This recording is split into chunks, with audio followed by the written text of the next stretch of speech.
present on the toy problem. Right. Thanks. It's a pleasure. Thanks for the invitation. So this is a joint work with Ignacio Mansour, who's now doing a PhD at ethSTARK, and this work was done when he was working with us at Nethermind.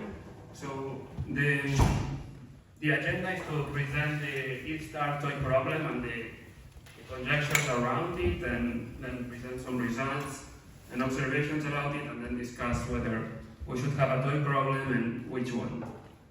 Okay, so what are these conjectures, or what's the setting? So we have a degree bound D, a subgroup D of a finite field of size D plus 1, with D plus 1 being a power of 2. And there's this toy problem, which is supposed to be a simple setting to try to devise attacks for the *STARK IOP or the Fry, or some Fry problem. So the prover is tasked with choosing a map from D to F, so a word, and then the verifier replies with a random element. And then the goal is the prover has to convince the verifier using Fry that this map in here is close to a Reed-Solomon code with dimension D plus 1. And the map is f of x minus the random challenge divided by x. So the first conjecture says that the soundness error, and best we can do here is 1 over f plus the rate of the code, so dimension divided by the size of the evaluation domain, d, raised to nq, which nq is the number of Fry queries. I'm assuming everybody is familiar with the Fry protocol. So the second ethSTARK conjecture is that this problem is a good proxy for the *STARK IOP. So the conjecture poses that any attacker to the toy problem can be turned to an attacker to the *STARK IOP, and vice versa, with the same, and both attackers have the same soundness error. Is that fine? Yes? Should your degree be some multiple of, sorry, the subgroup size be some multiple? The subgroup size is be some multiple of? The degree bound, like 2 times the degree, or Like right now, you don't really have. Yeah. It should be like, instead of B here in the Reed-Solomon code, it should be a overgroup. Yes? Should your denominator? Yeah, it should be f of x minus f of beta on x minus beta, right? What? It should be f of x minus f of beta on x minus beta. Exactly. It should be. Right, No, right that's now, fine. right now, You we take, have approximately has to take this in a polynomial. you take b to be 0. But Your testing is the function f evaluating at beta. If f is f of 0 equal beta, that's what's missing. would that even be true Like- for arbitrary f? Right. No. In other words, the point is that it would not be true. Prover chooses the F. There's no completeness of this protocol. Correct. Yeah. It's just soundness. Yeah. So there's It's- no honest prover that can pass this. Exactly. It's just any prover just cannot pass it because So the it's high a probability throwaway. f of 0 is not going to it's a equal throwaway statement that is designed to be false. beta. Yeah. Yeah. It's designed just to see what's the soundness of this. Okay. Yeah, but I mean, who picks f? Because can't the prover just pick f where this is true? The prover Yeah. picks F. But then I just pick an f where it's true. Yeah, pick an f. Oh, that- yes. How do you want to do it? You don't know beta in Oh, advance. Tell me how you're gonna do it. Okay, so I pick That's f the when point of the the tour problem. I see. Like how? If you Okay. beat that, for sure you destroy any start, right? Okay. Weird. Alright. We can discuss whether this is weird or not afterwards. So, first result I'll present is an attack to the toy problem with this success probability, which is larger than the conjecture one. Of course, it's not of any practical consequence because this extra term in here is still negligible. If the rate is 1/2, then it's just one bit of security less. I think that the interesting thing about this result is the actual attack and the proof that the attack succeeds with this probability. Result 2 is, I think the second ethSTARK conjecture, maybe, I don't know, it's quite easy to, it is intuitively, it sounds very incorrect intuitively because in the *STARK IOP you can exploit the deep query point to build attacks in quite simple ways. If you are familiar with this type of IOPs, you'll come up with an attack that succeeds with this probability in 2 or 3 minutes. And these attacks, you just exploit being lucky with the deep query point. And there's nothing similar to taking a deep query point in the toy problem. There's nothing like we are checking that 2 polynomials are equal by evaluating them at a random point. So it's intuitively very unclear that the toy problem is really a proxy of the ethSTARK IOP. And result number 3, which I think is conceptually more interesting, is that for any strategy to a variation of the toy problem, there exists an attacker to the ethSTARK IOP that succeeds with this probability. So the probability of the attacker to the variation of the toy problem plus this term on the dimension of the code. So what is NQ? NQ is the number of fry queries. Okay, so 2 rho to the NQ will be some small fraction? Yes. But that numerator, like 2 rho to the NQ over F will be less than 1 over F, or what? If the rate is less than 1/2, yes. It's a negligible term. The attack doesn't have any practical consequences. So, and it should be like that because fry is sum, right? We'll never get anything that's not negligible here. Oh, so if rho is 1/2, then you get a 1 over F Yeah. term, and otherwise it's something really small. Yeah. Okay, so, and then after presenting these results, I'd like to discuss what toy setting we should use, if any. And let's get to it. So we just know that result 3. So it's not it's nice, but it's like the wrong direction, right? We would want to if and only if on that. well, result 3 says that the toy problem, or at least a variation of it that looks like it, is not a proxy of the ethSTARK IOP. Yeah, we want to show that anybody that attacks the star can also attack the toy problem. Yeah. Well, this is an attack, right? So this is. But this is like saying this is to say that the toy problem is probably not a good, as it's formulated now, is not a good proxy for the ethSTARK IOP. If you want to attack the ethSTARK IOP, you shouldn't just be attacking the toy problem. Just quickly, with the result 1, in a weird one we had rho bigger than 1/2. Doesn't this suggest that taking more queries makes us less sound? No? So it's If you take more queries, it's more sound. But a successful, hang on. Doesn't the successful query go the wrong direction? Like if rho is bigger than 1/2, then 2 rho is bigger than 1. So as NQ, if NQ is big, then that Rho will always be a half or less. Yeah. Right? Okay. Rho is 1 over a power of 2. of course, okay, sure. You could use like the 1.5 blow up that they use in ethSTARK at some point. Like it's there's like yeah, you could I can just take the polynomial and encode it with something which is like 1.5 times bigger. Then my rate is like 2/3, which is bigger. You can do that. It's Like this gets very strange if you have rho bigger than 1/2, right? Yeah. Like, I'm not sure if it would work, if the attack would work with rho bigger than 1/2. Maybe yes, we would need to check. So But in here, rho is at most 1/2. I mean, I hate to be annoying, but like, let's say rho is a quarter, okay? Then and NQ is like 100. Yeah. Then you're stating that you have 1/2 to the 100th power over F. Yeah. Like, that number is so small that that might be fewer than. In other words, to even that just gets rounded to 0, I'm sure, right? Yeah. Unless you have a huge amount of random. It's slightly more. It's Well, no, a negligible term. But the amount of random coins you sample is like finite, right? So the possible success probabilities that you can even have can't have arbitrary denominators. Like they can't have denominators with No, like. but the number of random coins is depends on NQ. So if I try to bring in QI, I add more random coins, and my probability space gets like finer, and then I can. But now you have a denominator that's like 2 to the NQ times F, right? So Yeah, but that's the amount of randomness also that you use. well, you need log F times NQ bits of randomness Yeah, sampled, so you which have might be more than you sample, right? So the probability space size is like a size of f times size of what is it? NQ times log NQ times n, right?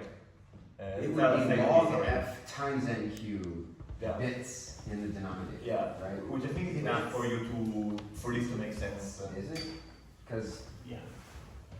Then you can have Where does probabilities the log which are f come from? exponential in the number of bits that you sample. The logarithm is from something the beta. oh, interesting. Can I also add, the point is, the Turing problem conjecture says that the best attack on the Turing problem is 1 over f plus rho to the n. So the point here is not like how good this attack is, it's just that this attack in itself shows you that the conjecture is a bit too optimistic already. Well, no, well. Even if this term is the tiniest thing in the world, Even if it's non-zero. positive, I'm asking if Yeah. it can even be positive, right? Right. Because How- if it's too small, it just must be 0. But no, No, I get the if point. we show that it's bigger than this, then what you're saying is the actual result just is even better, not worse. You don't round it down. No, You I know, worst I is know, to but- round it up. I think the point is not really that what's the success probability. The point is that there is a way to attack the toy problem which is not described in the paper, which is a valid attack. You want that term to be positive. For this to be a result and not a no-op, that term needs to be positive. But the term is positive, No, right? I It's do not like, believe that why it is can- this term negative or zero? If rho is not If I zero use or 1 bit negative. and I prove that some I probability don't understand. is strictly bigger than a half, then it's 1. Yeah, let's move on. Yeah, right.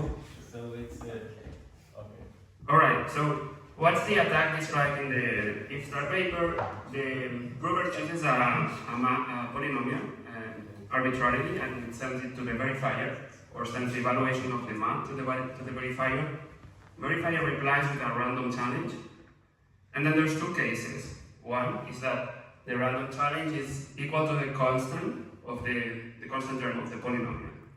And in this case, the quotient becomes a polynomial, and then the prover can behave honestly in Fry, and it will convince the verifier with probability 1. Otherwise, the paper proposes interpolating the map that you have to apply Fry on. So you just compute a polynomial QX that agrees with your map on a set S of size t plus 1. You have to choose this set so that it is closed under negation. And then you engage with the verifier on Fry and hope to get queries from the set S. If you get only queries from the set S, the verifier will never detect that you swapped the map you are using, and you will convince the verifier. Otherwise, the verifier might catch you. And otherwise, you just behave honestly. So is J and Q, so you have Q here and then you're J in the engage and Fry evals. That is the same. Yeah, G is Q. I changed it at some point, and I forgot to change this one. Okay, so soundness error of this is 1 over f plus rho to the iq. So as I said, if case 1 happens, if the first situation happens and the verifier accepts for sure, if case 2 happens, the only consistency is that, again, Q and G are the same. The only inconsistency is that the prover is using a different map than it's supposed to use, and it's only detectable if the verifier samples a query point in some set where Q and the true map agree. And in that case, the success probability is the ratio between this subset and the size of the evaluation domain raised to the number of queries. Now, if your denominator is just x, or a polynomial of degree 1, then this s prime is just s. If the denominator is larger, then this s prime should be larger. So, if you, for example, here you put x to the 10, then there is an extra error term here because it's possible, though unlikely, that the interpolation agrees with a true map on a larger set. But anyway. So, yeah.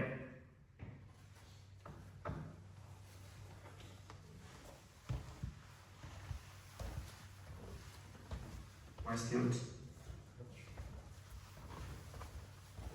Sorry, actually, why is this prime equal? You are going to prove this later?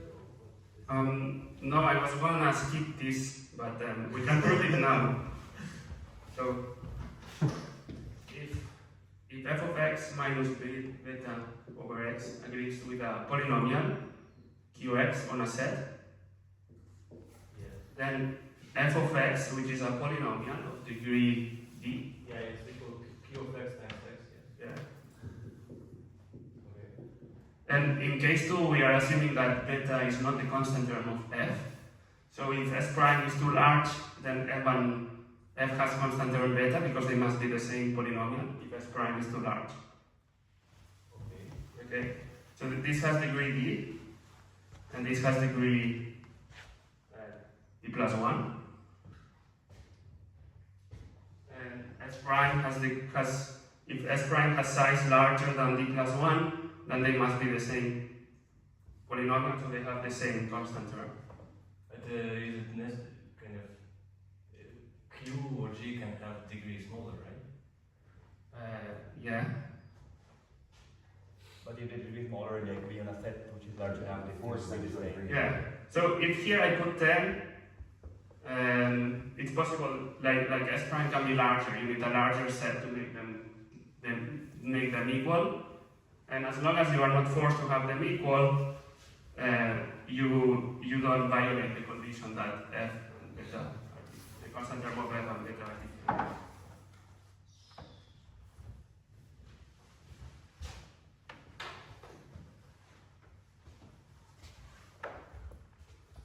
Alright. So new attack. Sample a polynomial at random and send it to the verifier, or send its evaluation on the evaluation domain.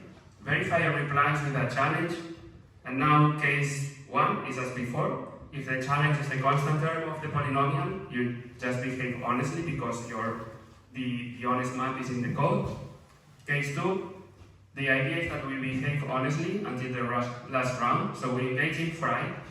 Verifier sends a fry folding challenge, alpha 1, and then the prover computes the honest fold of the honest map with the challenge alpha 1, and the result is a map from d squared to f. So d squared means the power of the square powers of the elements on d, and fold is the usual fold. Here I'm using the simplest version of fry possible, where folds are two-ary, and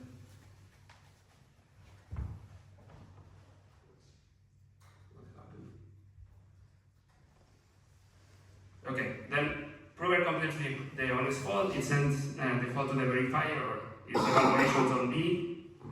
This keeps going for new rounds. Verifier sends, in the second last round, verifier sends a challenge. The prover computes the honest fold of the previous map with this new challenge. It sends it to the verifier. Verifier replies with a new challenge. Sorry, and H are polynomials or H modes? They are maps, they are functions. Because in this case too, you start with a map. It's not a polynomial. And what does it mean when you send? You send the evaluations of this function on the, You send an oracle. Like commitments. yeah, an oracle or a commitment. Okay. Alright. So now the verifier sends the last challenge, and now the honest prover in fry would send the fold of the last map with this last challenge. So it would send this map if the prover was honest, if the prover engaged honestly in fry. But instead, what the prover does is it looks for the constant such that this constant agrees with the honest fold of the previous map on the maximum amount of elements of the last domain of fry. Last domain of fry is the evaluation domain raised to the dimension of the code. So it looks for this constant and it sends this constant. Remember that at the end of fry, the prover has to send a constant or a polynomial in the clear. So it just sends this constant. So let's recap. Prover samples a random polynomial. If it verifier replies to that challenge. If the challenge is the constant term, this should be C0, the prover engages honestly with the verifier. Otherwise, the prover behaves honestly until the last round. So it sends the honest false of the map, which is not a polynomial. And at the end, instead of sending the honest last fault, which it cannot because the prover has to send a constant, it sends the constant that agrees with the honest fault on the maximum number of points. Is it possible to show it on like small d, like 1? To show I mean, what exactly? if this works for mu equals 1, right? Yeah. So if mu is 1, verifier would send a challenge, and then the next thing that the prover has to do is to send a constant. So the prover would send a constant such that the honest fault of f minus beta over x agrees with this constant on this square. And then maybe we can just take the small f, like C0, the linear f. You just set f equals 0. Yeah. You can just set f equals 0.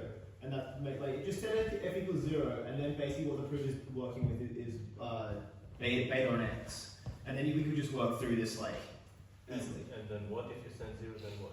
Well, so the prover sends f equals 0 initially, and then the verifier replies with beta. And if beta equals 0, the prover succeeds. And if beta doesn't equal 0, the prover now has to do fry on the polynomial beta divided by x. Okay. And so now you could just write down like, so the prover sends alpha 1, and I think we showed in the previous slide the formula for h1 of x. And if you just set f of x, if you set the thing you're plugging in to be beta on x, we can just work out exactly what the fold, like what's the fold of beta on x. It's like, you can just work that out based off that formula. I don't think that you have just a rational function of degree 1. Yeah, you do. So just set, I'm just setting f of x equals 0. It works for rational functions either, which is not that obvious. I mean, what is not obvious is that there exists some constant with Well, but it's constant is just the maximum, right? At least there's a constant that agrees with the honest fault on one point. if the ratio is of degree 1, it's not obvious that maybe it's bijection. Yeah, it could be just 1 point. Yeah, but it could be more. Cmax might be terrible. We are going to analyze the attack now. In the analysis, do you use the fact that f is random, or would the same analysis work with the O0 function? No, it's crucial that f is random. So let's see the analysis. Doesn't the prover get to choose f? The prover chooses the f, but here it chooses it randomly. It's very important. Describing a specific In the toy problem, you can choose any f you want, but in this attack, you choose a random f. Okay, so success probability. If case 1 happens, V accepts for sure. Interesting case is case 2. So if case 2 happens and beta is not the constant term of the polynomial, then the verifier accepts if and only if all the query points in fry, all fry query points, satisfy that the honest fault of the last map at the corresponding point in the last domain is equal to the constant the prover sent. Because this is the only inconsistency the verifier made, right? It just behaved honestly throughout the entire problem, and at the end it sent an incorrect fault. It didn't send the map it was supposed to send. So the verifier will detect this if and only if it queries some point in the query fry query phase, such that this doesn't happen.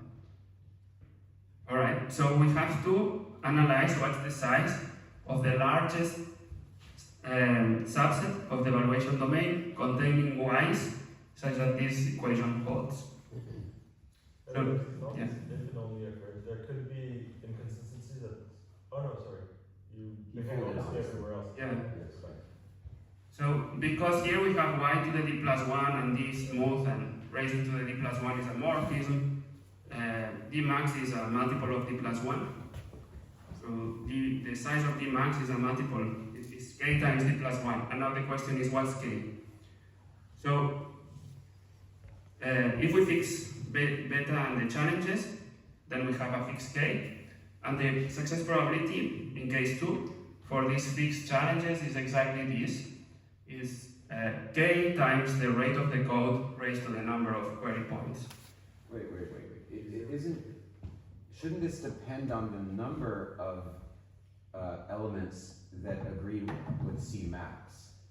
Yes, which is, this is the set. Yes, so shouldn't the size of Dmax, oh, you defined k to be the size of Dmax. Where the folding is Cmax. K is the number of points here, such that this is true. Yeah, okay. Can it be one? It can, it definitely can. It can be one, yeah. In general, it will be one. The point is to exploit when it's more than one. Yeah. So, so if we fix beta now and leave the alphas as random, then the success probability, if case 2 happens, is the probability that k is 1 times rate to the number of queries, plus the probability that k is larger than 2 times 2 times the rate to the number of queries. And now the question is, what's the probability that k is larger than 2? Because remember that the original attack had this term, and we are trying to add an extra term. So the lemma is, the result is that k is larger than 2 with probability 1 over f, and that's why we get the success probability I mentioned at the beginning. Where does 2 row come from? Where does the It's second? k equals 2. They That's the think- expression is you see the expression, it's k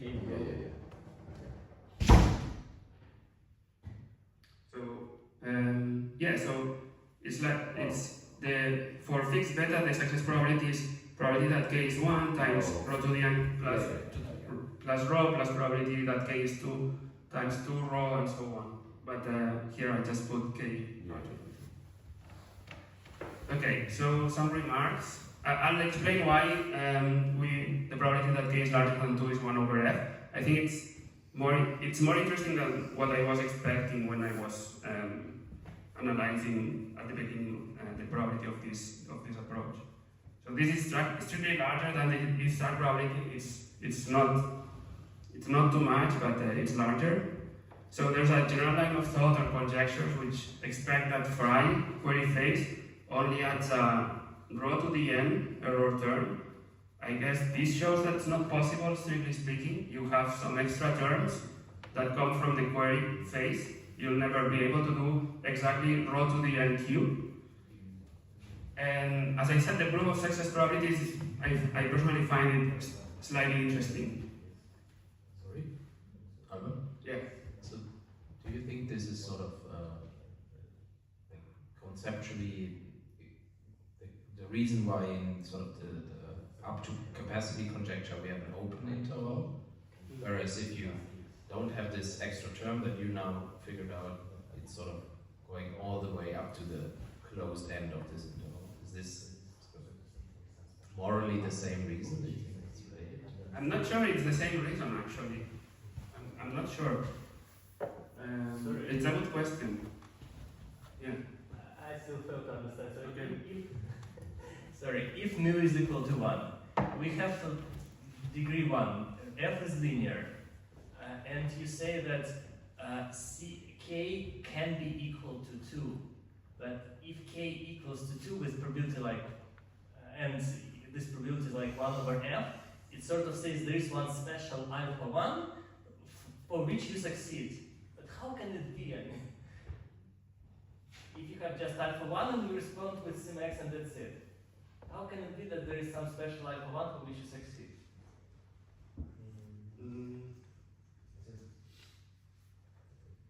Well, maybe we can see this analysis of this success probability and check what happens when mu is 1. Alright, so let's see why the probability that k is larger than 2 is at least 1 over f. So first thing I thought was gonna work for sure is that since the initial map and the voting challenges are random and beta is random, one would expect that the honest fold of f minus beta over x is a uniformly random map among the set of maps that go from the last Frey domain to f. That sounds reasonable, and that's what I was expecting, but it's not the case. It's not the case because you exclude it, because f must not equal to delta. F must, Well, because you are not in case 1, so it must be equal. The folding is identical even if you are in case 1. So the distribution on H mu is actually independent of which case you're in, right? It depends only on the seed. Yeah, it actually doesn't depend on the case. We'll see now why. So if this was true, and the honest map was uniformly random among the set of all the honest maps that go from the last Frey domain to F, then the probability that k is larger than at least 2 is the probability of sampling a non-injective map among the set of all such maps. And this probability is about rho to the minus 2 over F. We can check why, but not too relevant, but we can just take it for granted. However, it turns out that this map, the last honest map, is very far from being random. There's actually just 2 degrees of freedom in this map. And the presence of this denominator, this pole, in this function is crucial to have one of the degrees of freedom. If this pole was not there, there would only be 1 degree of freedom, and it would not be possible to prove that this probability is larger than 0. Good. Yes. So coming back to this last question about f being random or like not uniform. So if you analyze the success probability of this attack, you cannot do a union bound because that would be the wrong direction, right? So what you have to do is you have to say, okay, probability that I win and I'm in case 1, that's 1 over f, plus probability that I win and I'm in case 2. So in that second term I have to condition that I'm in case 2. So at that point I can no longer assume that f is random. Yeah, that's what I say.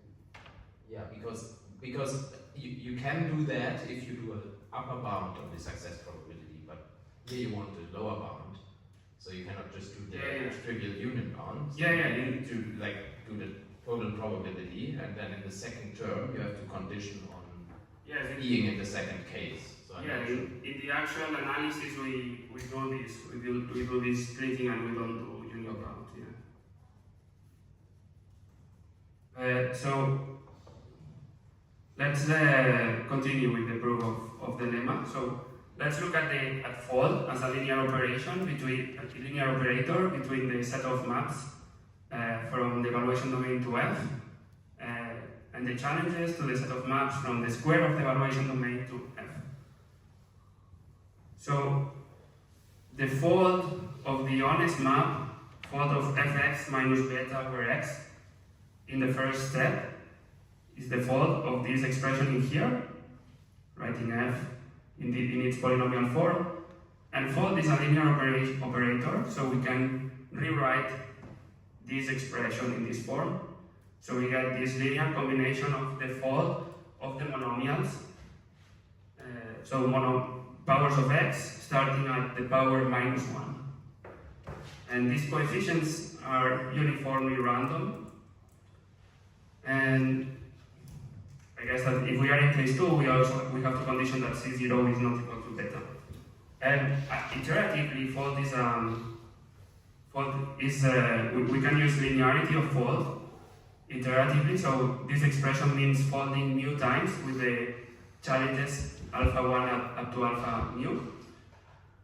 So if we fold mu times with the original honest map, we end up with so we would end up with this expression in here, but now here we have folds of mu times. So folding mu times of the honest map is this linear combination with these random coefficients, and in here we have the mu fold of the powers of x starting at minus 1. So overall, if we write h mu as a vector, so the vector of of evaluations of the map on the last Fry domain, we obtain that the vector is exactly this thing here. So we have this matrix whose rows are the mu-wise fold with all the challenges of the powers of x on a fixed element of the final Fry evaluation domain. So the rows are indexed by elements from the last evaluation domain, and the columns are indexed by powers of x. And then the final map is this. It's this matrix times this vector in here, and this vector in here is almost uniformly random. And so this is a matrix times an almost uniformly random vector, which means that the result of the multiplication of the matrix and the vector is a vector with the rank of the matrix degrees of freedom, intuitively. So the question is, what's the rank of the matrix? And it turns out that the matrix has rank at most 2, and it has rank 2 with overwhelming probability. So if you look at alpha as indeterminates, then you get a matrix whose degree, whose rank in the ring of polynomials on the indeterminates is 2. And then you can use Bart's lemma to prove that the rank is exactly 2, except with negligible probability. And if the rank is exactly 2, and it's not 1, then you can prove that this map is non-injective, at least with this probability. If d equals 1. Can we just do the mu equals 1? I think if you just do mu equals 1, you get the counterexample easily. Can we finish? Wait. You can just work through this like on paper with mu equals 1, d equals 4, and taking the zero polynomial, and you get exactly what we're. I vote that we finish the main presentation and then do this. I don't know, but what do other people think? Makes sense. Yes. All right. Okay, so now I want to talk about the ethSTARK IOP. So a crash course on the ethSTARK IOP. We have a subgroup D of size D plus 1 and an over subgroup of size D plus 1 times inverse of rate. We take that question about the attack. So it was computationally efficient, right? The attack, the attack is So it's not that they're not efficient. Just the success probability is tiny, but other than that, it is a real attack. Yes. So then we have a constraint. So I'm describing a simplified version of the ethSTARK IOP. So we have the over subgroup, the evaluation domain D, a constraint polynomial, which I assume is of degree 2, and then an error is these two domains, H and D, and the constraint polynomial, and that's the instance. And a valid witness for this instance is a tuple of polynomials, where all polynomials are of degree at most D plus 1. And Q vanishes on the evaluation domain when you replace the y's by the polynomials. So ethSTARK IOP is let's say it's an IOP for proving this relation. Everything is simplified here though.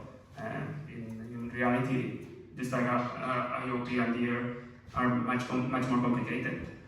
So the IOP works as follows. The prover sends the evaluations of the Q's on H and the evaluations of this polynomial in here, where you replace the y's with the q's, quotiented by the vanishing polynomial of D. So the evaluations of this map to the verifier. This map is a polynomial if the prover is honest. Then the verifier sends a so-called deep query point in the field. The prover replies with the evaluations of the maps Q.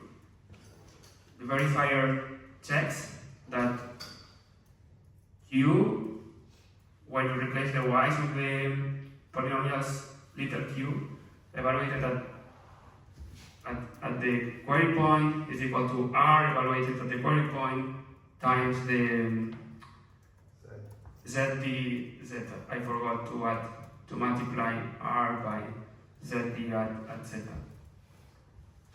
and then the verifier sends some random challenges to use batch in Fry, and then program verifier engages in Fry to test proximity to the reasonable code of this function in here, which is the function that's supposed to certify that the prover sent correct evaluations of Q and R.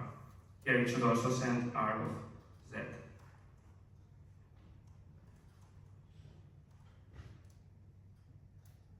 And is it clear? It's, I hope you've seen the ethSTARK IOP, otherwise this probably doesn't make much sense.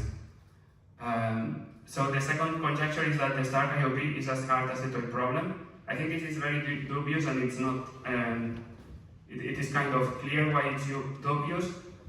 And the reason is you can exploit this step in here. So you can have the prover send arbitrary polynomials at the beginning of the protocol, and then you interpolate this quotient function in here on a set of size d+1, and you hope to receive the query point in the interpolation set. And if you receive the interpolation point in the query set, the verifier will never detect that you sent an invalid map here, that you sent just some interpolation of the true map. And this will succeed with probability at least d+1 over f. Could be more, actually, but at least d+1 over f. And this is the first attack you would think of, and I think this type of attack is qualitatively not present in the toy problem. It doesn't look, I don't see why this would be included in the toy problem.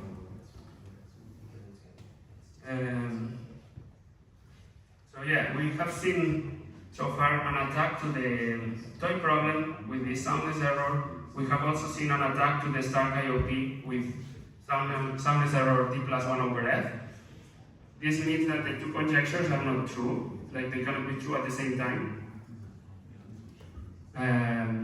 First conjecture is disproved by a small margin, though I think what's interesting about this attack is the proof of why the success probability is what it is, and that it is an orthogonal attack to the one proposed in the paper.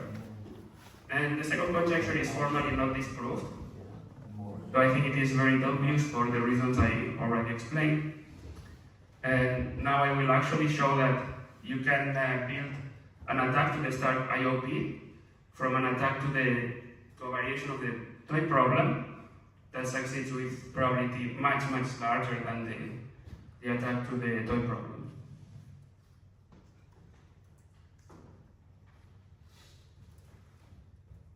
Okay, so the attack applies to errors with an isolated variable, which are errors where the constraint polynomial has a linear term. The constraint polynomial has, for example, is of the form c times y plus a polynomial that doesn't depend on y1. And this is I think this is a natural scenario where, for example, you are expressing constraints of the form first cell of a row is a polynomial expression of some cells in the previous rows.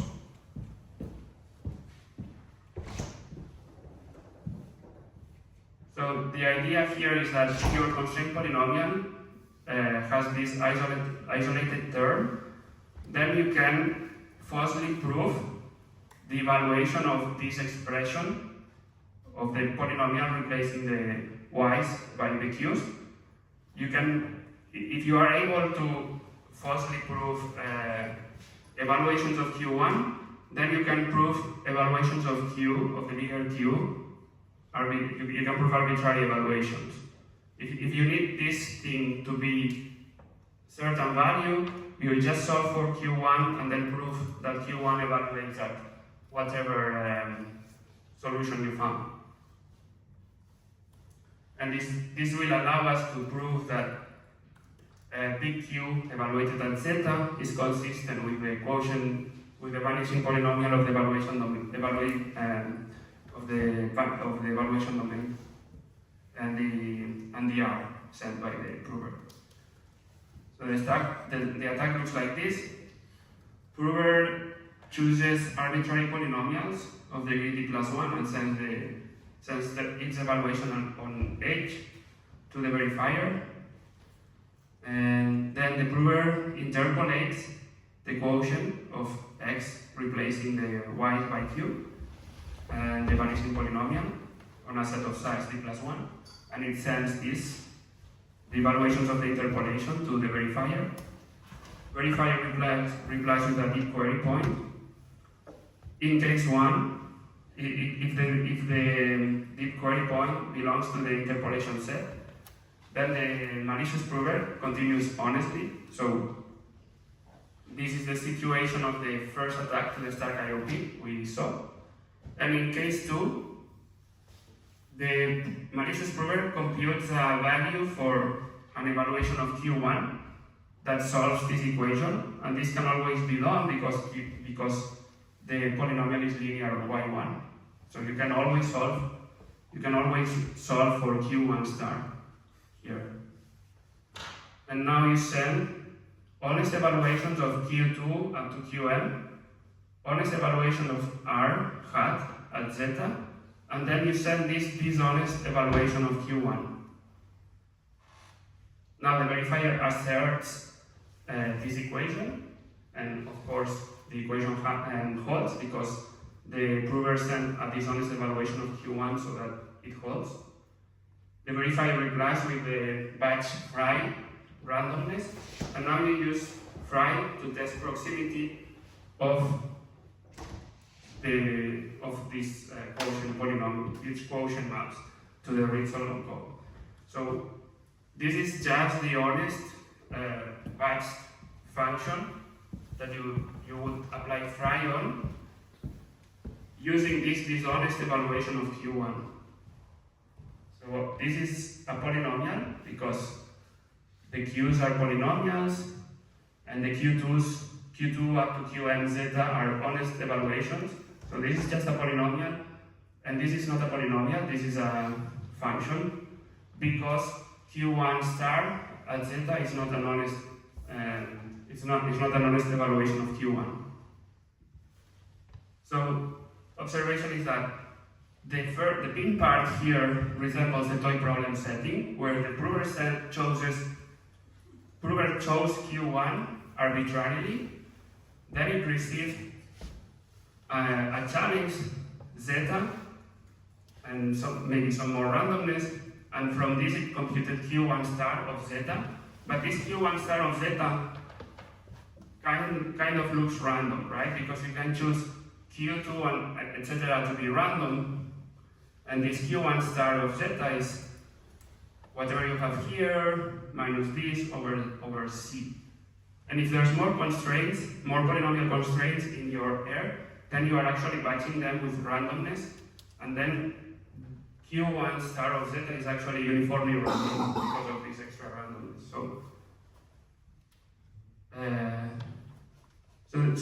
here, prover chose a polynomial. It had freedom to choose Q1.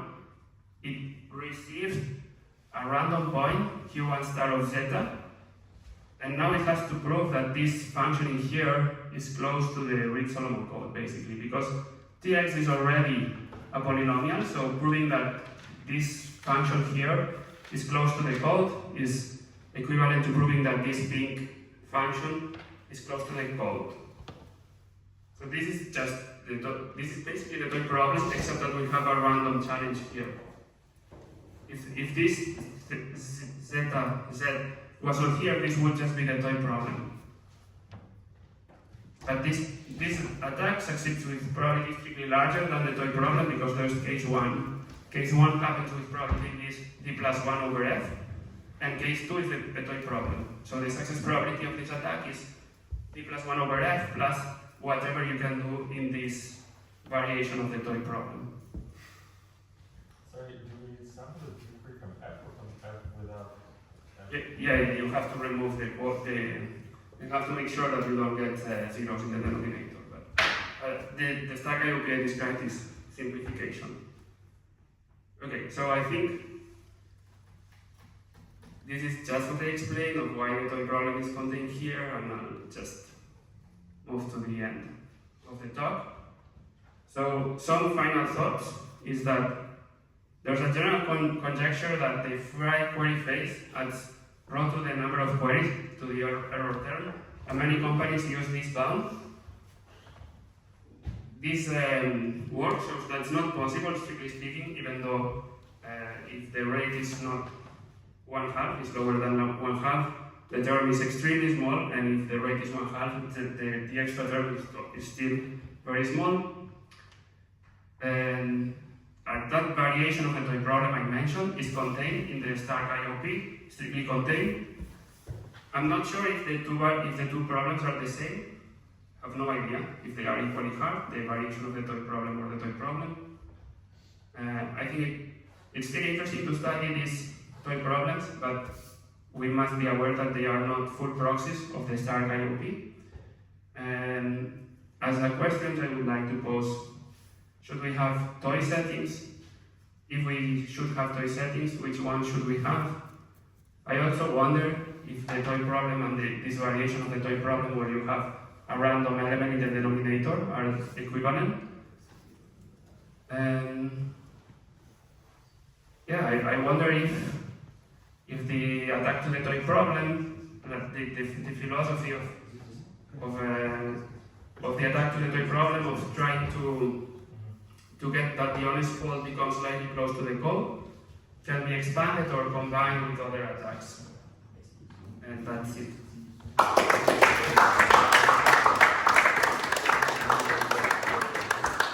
So awesome work. So yeah, I mean, stepping back a little bit, this is actually an attack on Fry that is better than the previous best known attack on Fry. Is that true? Like, I'm not familiar about attacks on Fry.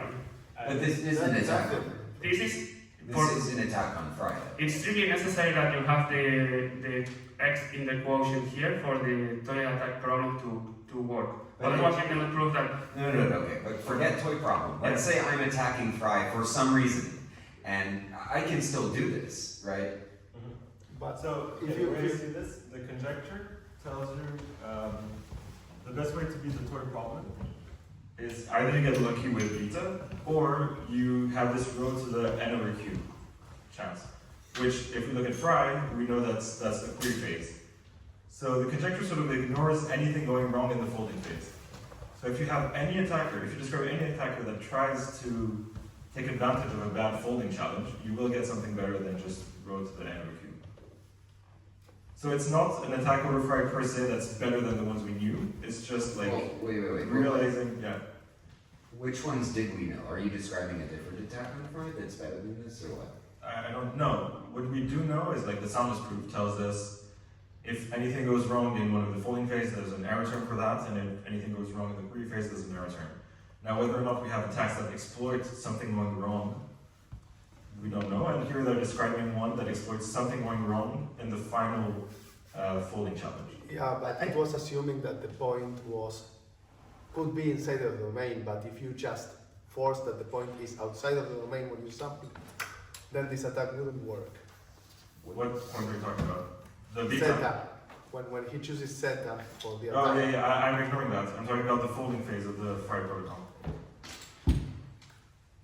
Okay, so the proof of security of Fry tells you that if the initial word is, say, not close to the code, let's say be bigger than unique decoding radius, then your per query error is bounded by like 1/2 plus row over 2. So this is not contradicting that, right? In other words, the upper bound on soundness error is 1/2 plus row over 2. So for row equals 1, that's like 3/4, and then 5/8, and then 7/16. So that's the upper bound. This gives you a lower bound that's better than row over, that's better than row, right? Yeah, yes. So that doesn't contradict the upper bound, obviously, because it's proven. But I think this is a better lower bound than was previously known. Is that a fair statement, or what? I don't know. Has anybody written down an attack on, this is an attack on Fry generally? No, right? I mean, I think if you look at the term just for a toy problem, it was too super aggressive, not taking into account any soundness errors, knowing soundness errors of the folding rounds before you query.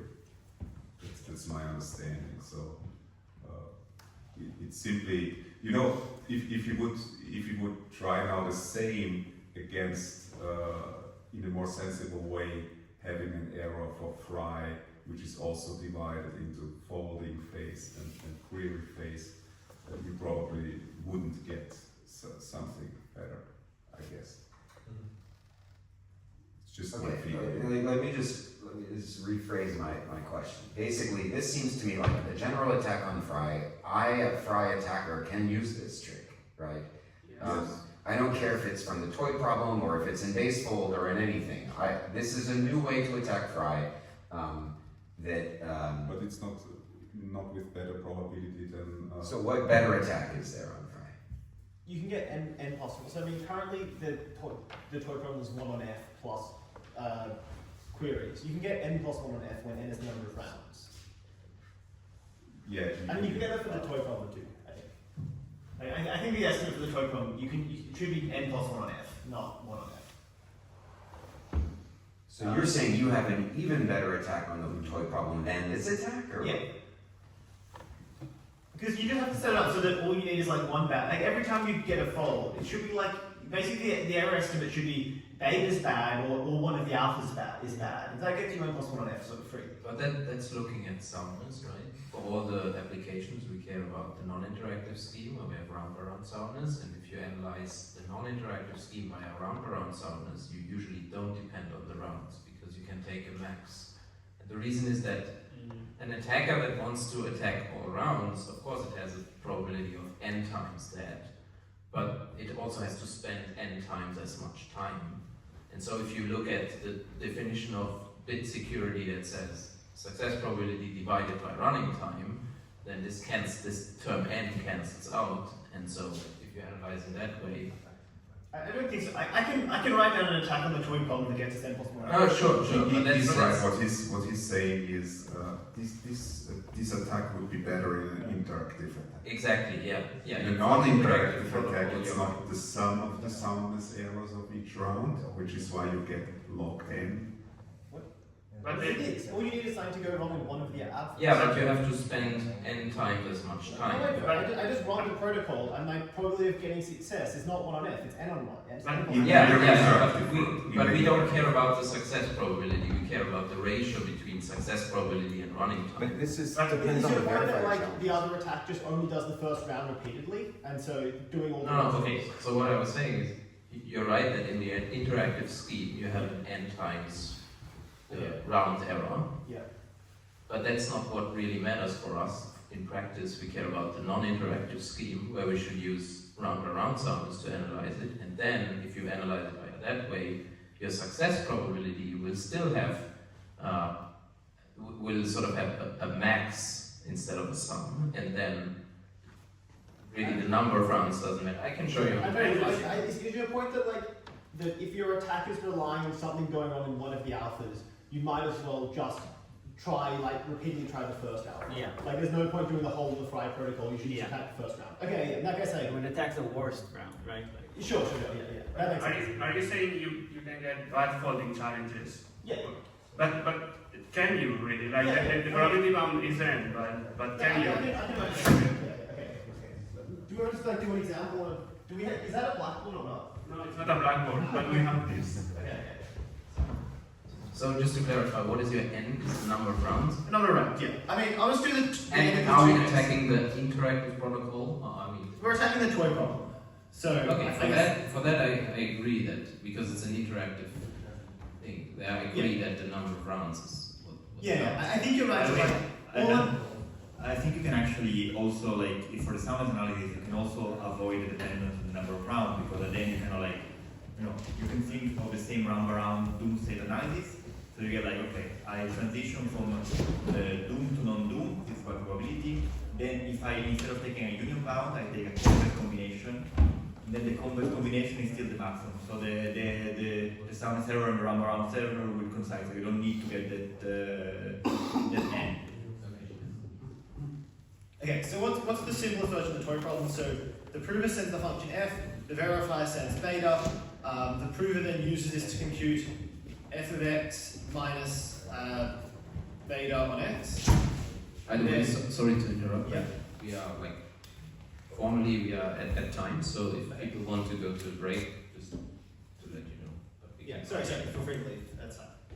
We can talk about this later if people want to get coffee first or something.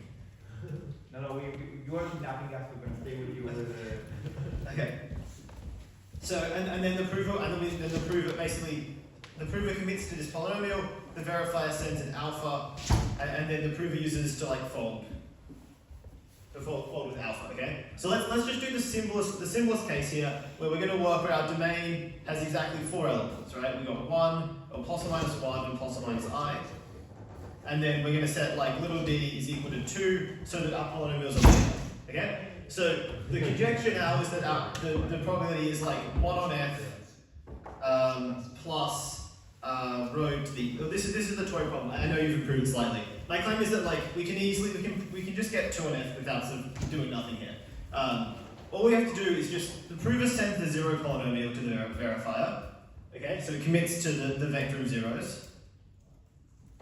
The verifier sends back beta, and so now what's the prover's polynomial? It's exactly beta on x, right? Or negative beta on x. Okay, so what does the prover now commit to when they commit to this? They commit to negative beta, I beta, negative I beta, right? Where this is like 1, negative 1, I, negative I. Okay, so now we do the first folding step. The verifier sends alpha. So how do we fold? Well, the folding function looks exactly like we take sort of h of x plus h of negative x on 2 plus alpha times h of x minus h of negative x on 2x, right? So what happens in this case? Well, we have negative beta on x. That's an odd function, so this is just 0. So what we all have to worry about is this thing, but it's pretty easy to see that if we apply that to negative beta on x, what we get is negative alpha beta on x squared. Right? So what do you get down here? So now they send alpha, and the prover now has the polynomial alpha beta, negative alpha beta. And so what's happened? Well, if alpha was 0, the prover's 1. So we already have, if beta is 0, the prover wins, if alpha is 0, the prover wins. So we already have a 2 on f, and then the prover just sends alpha beta, and now the verifier does a bunch of samples, and basically, if the verifier ever hits this term, the verifier wins, and otherwise the prover wins. So you sort of trivially get this. No, wait. That was too fast. I didn't get your 2 over here. I did the 7 x. Okay, so one of the f's is coming from, if beta is equal to 0, we win, right? Yes. Okay, and now if alpha is equal to 0, then the alpha fold of this thing is just 0. So like, so and in that case these are both 0. Yeah. Yes. So if alpha is equal to 0, we always win. Yes. So that's 2 over f. No. In the Yeah. interactive world, Because b is 1 over f and alpha is 1 over f. in the interactive world, yes. Yeah. Yeah. So the probability that beta is 0 is 1 over Does f. that show a dependence on the number of rounds? I mean, that just shows that This there's shows an you can additional term. My claim is you for- can modify this pretty easily to get 1 on f for each round. Like, it's a more complicated Or the interactive protocol. Yes, yeah. No, wait, But we don't care about the interactive protocol in practice, right? Protocol is an interactive. I'm just doing the toy problem. One saying the toy problem should be n plus 1 on f. Okay, sure. Then the question is, do we really care about the toy problem? So In the end, we care about it. if your statement is that like in each like my claim is to be in every round of fry you have a 1 on f error. If you're You have first there's probability take over beta. it doesn't matter. Well, it doesn't matter because we have 1 over f. Beta is a random choice a random field element. Yes, with probability 1 over f, you succeed. Yes. Now we consider the other case. Okay. So the extreme case of beta is not 0. Now if alpha is 0, the probability you succeed is 1 over like now you randomly pick alpha. So you randomly pick 2 things. If either is 0, then you succeed. Yeah, but in the other case, it's taken the probability y minus 1 over f. Sure. So like technically this is like 1 minus 1 minus 1 minus 1 over f squared. But I'm just killing the 1 over f squared term. Then you don't get to. One is all about, right? What you get with killing the 1 minus 1 over f is half of it. Okay, so if we want, we can write this as like, I guess you can do this if you want. My claim is that like, adding this term doesn't really help. Okay, so I guess this is what I'm truly claiming. Something like this. I'm happy if you want this to be the claim. It doesn't matter to me too much. Like, my claim is that we can sort of ignore higher powers than f. So remind me what the initial claim was that it was this. The initial claim is this, and my claim is that we can get like. You're claiming that there's an easier. In other words, you can get a stronger lower bound. If n is 1 and rho is 1/2, then basically you have 1/2 plus 1/4, right? So originally you have 3/4. And what do you have now? So what do you mean 3/4? I mean f should be like 2 to the third, right? You have 4, right? Or what? What? How big is your f? My f is the size of the field. It's very big. Yeah, f is large. So like f is like the 2 to the 30 or 2 to the 256 or something. Okay, then rho is 1/2, right? Yeah. So n is 1. What do you mean L? What is L? And the number of areas. Oh, n. Oh, sorry. So n's. I mean, if n is low, then like then the row term is on the dominance, right? We consider some arithmetic. Yeah. If n is 1, then this is 1/2, right? Yes, and that's tight. So it's just 1/2. 1/2 plus 1 over. Yeah. And now what you have is 1/2 plus 2 over f. You don't have to worry. Okay, 1/2 plus 2 over f minus 1 over f squared. Wait.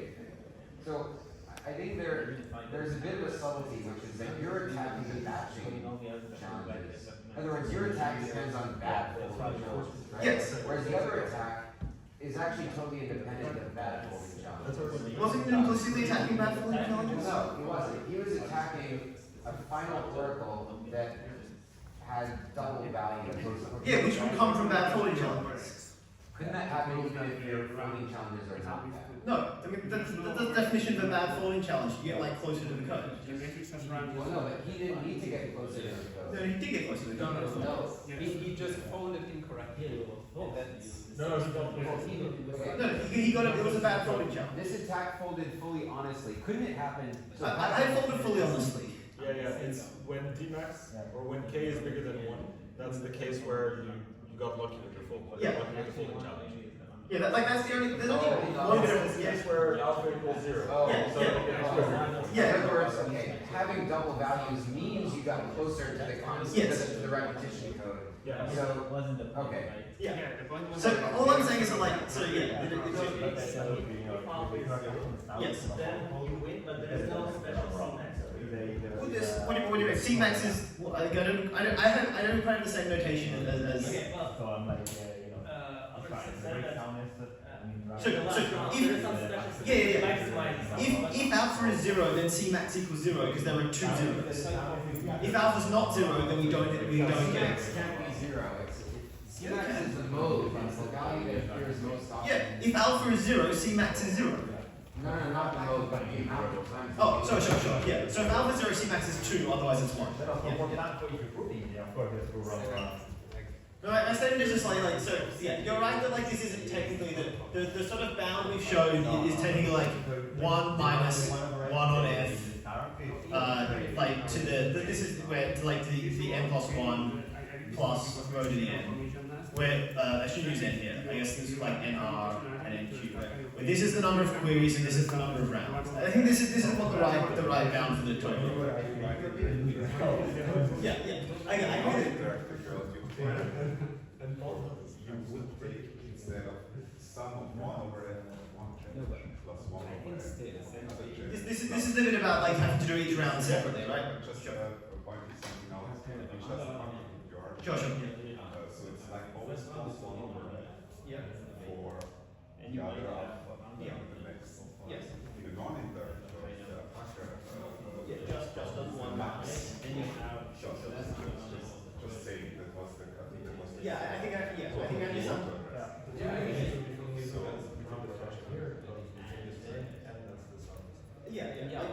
the round by round is the thing about that of the challenge or everything else. So if you want to have the security level, you want on it, you will say, I take success probability divided by running time, and I take that for the best possible